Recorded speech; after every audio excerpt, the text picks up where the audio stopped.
no, it's just you. Yeah. You can start to end the cycle and the legacy and plan. Yeah, and I think some people just don't get that. When you come to a power networking conference like this, you can imagine and realize what your power is and your passion can come to life, right? Yeah. Some people just don't know what they are really. People are always watching you. Yeah. You're always a walking testimony. Yeah. For sure. And oh yeah. Yes. We're getting called from the gallery here. We're on live TV over here. that was Alex. She used everything going here. Yeah, that was Alex. We don't mean to put you on blast. That's great. It is. Hi, Randall. Oh, let me do Randall the drum Pinkett. roll. We've got it real smooth. You come in, you sit down. Oh my goodness. How you doing, Randall? What a pleasure to have you. Likewise. Big fan. Likewise. The one and only Randal Pinkett. How are you, sir? I keep running into you. It's a good thing. Yeah, When I especially see at this you, time. I know I'm in the right place. Thank you, Yes. sir. Especially Yes. here at the Power Networking Conference, right? You can't go wrong here. Yeah, well, let's tell people who you are, what you do, and why you're here. Well, I'm Randal Pinkett. I am the chairman and CEO of BCT Partners. We are a national consulting firm. We specialize in areas like information technology, data analytics, technical assistance and training, and we do some research and evaluation work as well.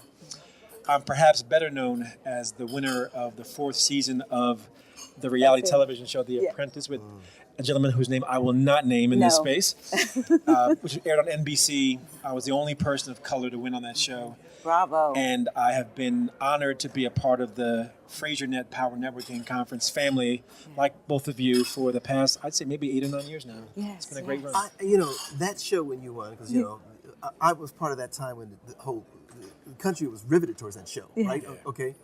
But I thought it was unbelievable how quick you were, how you handled that situation at the end of the show. Yes. When there was a decision about maybe bringing the other young lady in as a dual apprentice. Right. And I thought the way you handled that, I mean, it was fast, it was sharp, and and I have to tell you, man, at the time I thought, what's the harm? In reflection, you were dead right. You were dead right. But you know what I'm saying? No, I completely get what you're saying.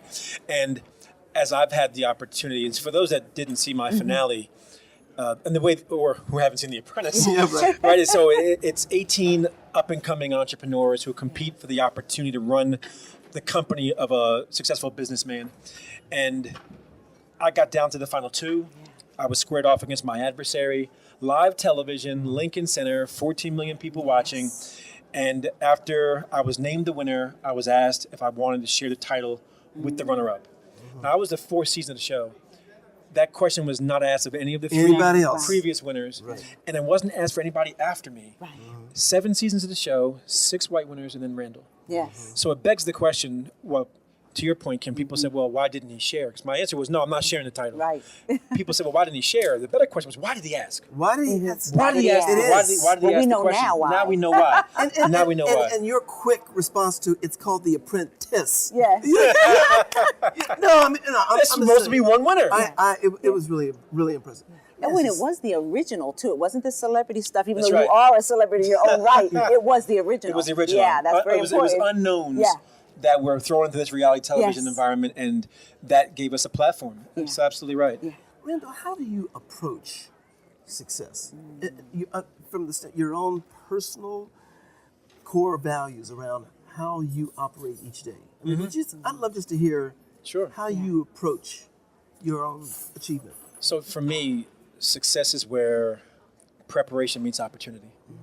And so if you think about that equation, I'm an engineer. If you think about that equation of preparation plus opportunity equals success, you can only control one of them completely, and the other you can influence.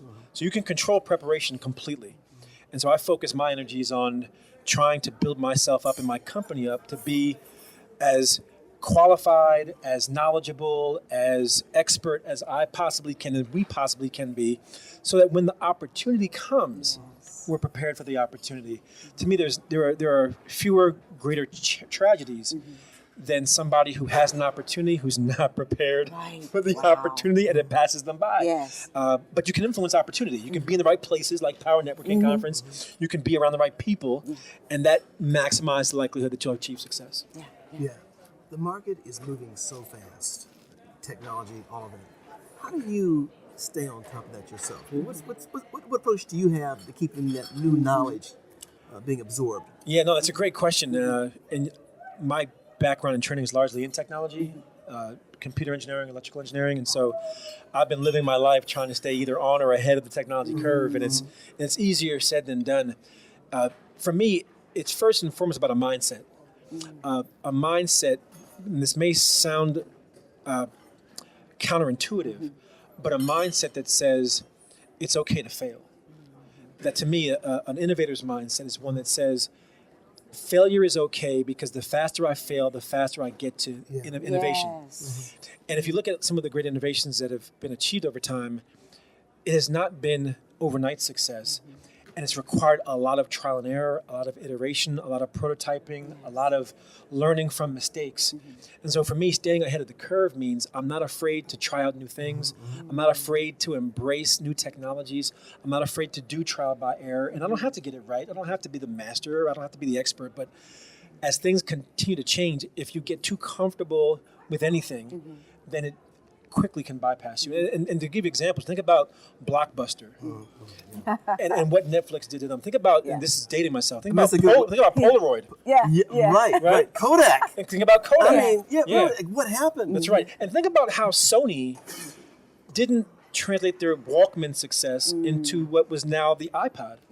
And so it's really about experimenting and iterating and being willing to explore what's new and not getting too comfortable with what's current. Well, You know what you just underscored? I heard him speak at the 100 Black Men of Prince George's County. And just before we get off the subject, you talked about something I'd like you to share with the audience, the story about the 409. Yeah. I mean, that was very two great interesting. stories. WD-40, the lubricant, stands for water displacement perfected on the 40th try. And Formula 409 is named because it took them 409 formulas to get it right. Isn't that amazing? That is great. True That's stories. great. True stories. Thank you for sharing that. Yes. Let me also share what you underscored when you talked those examples. I never thought about this until being with you right now. The power of diversity and diverse thought. In other words, all those organizations probably wanted, I'm going to guess, and you tell me if you think I'm off base, probably everybody walking in those doors looked like them, acted like them, dressed like them, somebody new, somebody with jeans, That's right. some holes, a hat on, hey, what's up? Is hit the nail on the the person head. who's coming up with Facebook. In other words, That's right. it's that new thinking and diversity and embracing change. That's right. That, you know, No, I'll give you another example. I don't know if you're familiar with the bookshelf speakers by Bose.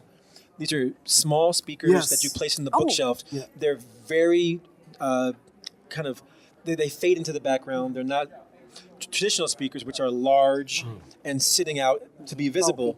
So it was an all-male team at Bose who was designing their speakers. It was a woman who said, some people don't want big speakers that everybody can see. Yeah. And it was her idea to say, let's just do a bookshelf speaker that you really wouldn't even notice.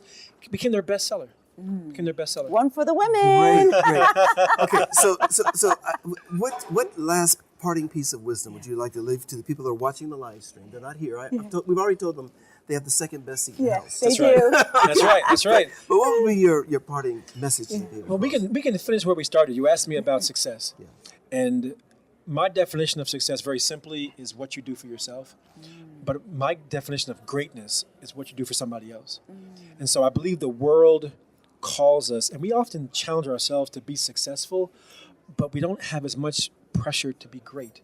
And Dr. King said everyone can be great because everyone can serve.